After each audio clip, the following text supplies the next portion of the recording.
Ladies and gentlemen, welcome back to the channel, and it's time for us as Celtic supporters to turn our attentions back to the Scottish Premiership this weekend as Celtic look to go out and make it 4 in a row. As comfortable as it's been this season, there is still work to be done. Yes, Bayern Munich was a disappointment, but that's in the rear view. It's about moving forward, and tomorrow, a difficult test at Easter Road.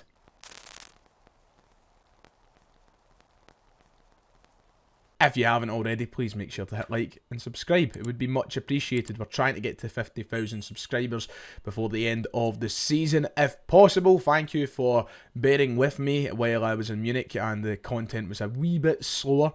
But we're back now. Attentions are fully focused on Celtic and their quest for a domestic treble. So, a lot to talk about today. A preview for, of course, this huge game against Hibs tomorrow, where we want to make sure we once again go 16 points clear at the top of the Scottish Premiership. As always, here is your reminder of the Scottish Premiership table as we head into match day 27 in the competition. And because we kick off at 12:30 tomorrow afternoon, it means that we can go once again, as I said, 16 points clear at the top of the Scottish Premiership table. However, a tough test. 5th place Hibs, one of the more informed teams in the league at the moment. It isn't going to be easy for us.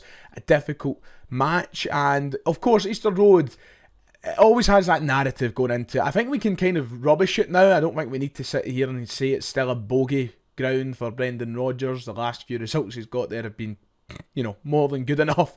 So I think we can rubbish that narrative, but at the end of the day, it is one of the more, I think, difficult venues to go to in the Scottish Premiership, especially when Hibs are in form and they're up for it. They're usually one of those sides who make these away games more of a test, and that's what they've done recently, has been right up for it and been giving these teams tests week in, week out in the Scottish Premiership. In fact, if we have a look at Hibs' form at the moment, they're doing pretty well. They just keep going between drawing and winning and drawing and winning. But a lot of wins piled up recently, and you need to go all the way back to December 7th, 2024 for the last time Hibs lost a competitive game of football. Who did they play that day? Celtic. It was at Celtic Park and we beat them 3-0, but they haven't lost a domestic game since, which is unbelievable when you consider how Hibs started this league campaign. I think this is the first time we've played Hibs since they've really been in this vein of form, since they've really turned a corner and David Gray has got them all playing the football he has them playing. I remember watching them play against Rangers a month or so ago. It was Easter Road, it finished 3-3, and it was a game they could have won. It was a game that I seen elements of play that made them look really, really good. I think they're far from the finished article, but you consider the two times we've played them already this season, way back at the start at Easter Road, and obviously at Celtic Park. I don't think they were quite there yet when they came to Celtic Park, and obviously early in the season they were looking like they could be in a relegation battle, but something clicked for Hibs, and it'll be really interesting to take them on tomorrow, because I think this is the first time we'll see them since it's all clicked. So I think it's a different Hibs side, to be quite honest. I don't quite know what to expect from them at Easter Road. I think they'll certainly want to attack the game. I think they'll try and keep as much of the ball as possible, but for Celtic in these sorts of games, it's all about doing what you do every week. And you've seen the way that we played against Bayern Munich on Tuesday at the Allianz Arena. I'm pretty sure we can do that exact same job, if not a better job, tomorrow at Easter Road, and I say that with all due respect. And I think that's one of the biggest conversations coming into tomorrow's game is, will Celtic show signs of tiredness? Will they show signs of fatigue? But that's not a conversation I think I necessarily want to get dragged to on today's video and on this channel, because I don't think that'll be the case, and I don't think it should be the case. Look, we are a team that's been playing Wednesday, Saturday, or Tuesday, Sunday, whatever, for the last God knows how long. It's not exactly a case of Celtic not being used to this rigorous footballing schedule. We've been doing it year in, year out, and we've been doing it all season so far. It's not new, and I don't think we showed any signs of tiredness or big signs of necessary tiredness following any other European games this year, so I don't see why that would affect us now. I think it was just that the intensity of that game and doing as well as we did that maybe has some people thinking, oh God, well, we might head over here travelling back from Germany, going to Easter Road with a little bit of legginess, but I don't see that. I don't. I think this team is proven in numerous times throughout the course of the campaign that we don't need to necessarily worry about that. And yeah, I expect to see maybe a couple of changes, 100%. We'll come on to that when I preview my team. But I think we're going to see a strong side. I think we're going to see a side that will control the game as usual. It's just about trying to get your chances, take your chances, and get them as early as possible so you don't keep Hibs in the game. So let me make this point clear right now. I'm recording this before Brendan Rodgers' press conference this afternoon.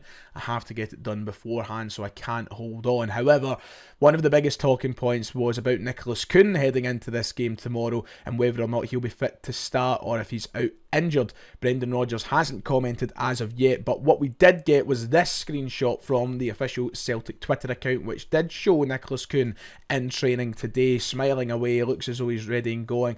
That was following his early departure against Bayern on Tuesday. He went off with a little knock. Brendan Rodgers will confirm the extent of said knock today at his press conference, so just keep an eye out for that. But the fact that we've already seen photos of him training on social media says to me that it's nothing serious, nothing to be worried about.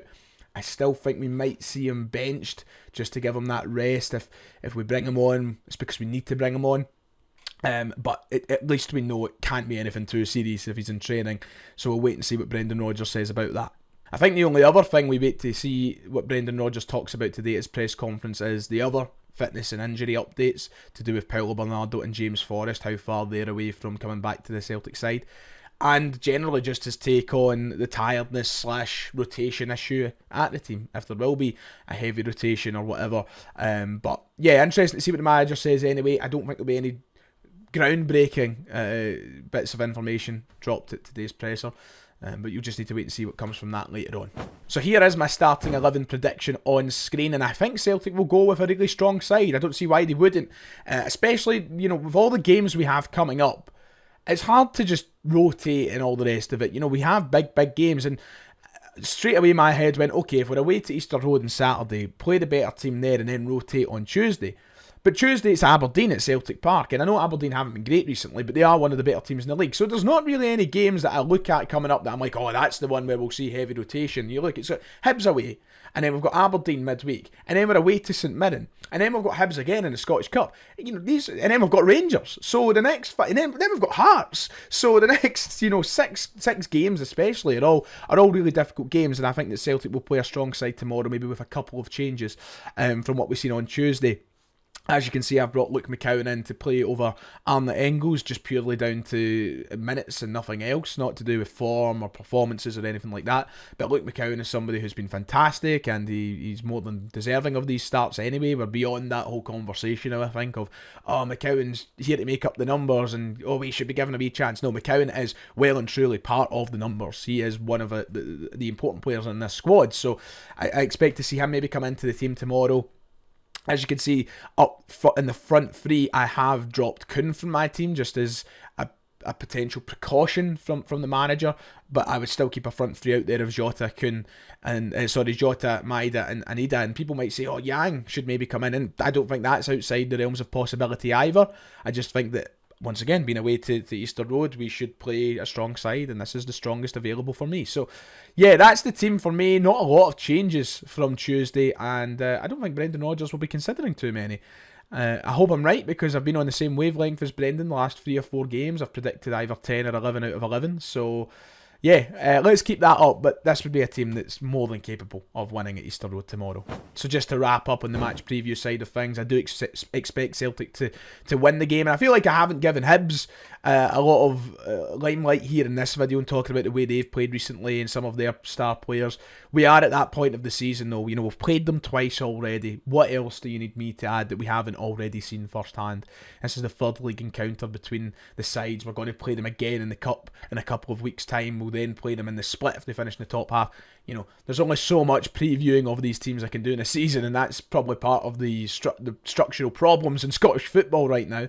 But yeah, I expect us to go out there, win the game, play our best football, but I expect Hibs to make it tough. I don't see us running away with it per se. But if we can get a couple of goals and make life as easy as possible on us, then we should be okay. So I'll go Celtic 2, Hibs 0.